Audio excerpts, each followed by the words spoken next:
జరుపుతూ ఉంటారు. కానీ నువ్వు ఎందులో ఉన్నా కనిపెట్టాలి.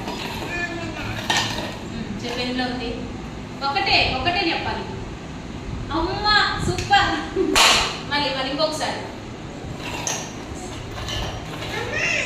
ఫస్ట్ మమ్మీ ఇప్పుడు చెప్పు. దేంట్లో? అమ్మాయా? సరే జరుపు. ఎందులో చెప్పు ఇప్పుడు. అయ్యా ఒకటే తీయాలి, అయిపోయింది. ఇప్పుడు నువ్వా? మళ్ళీ ఇంకొకసారి మమ్మీ జరిపింది ఒకసారి. దేంట్లో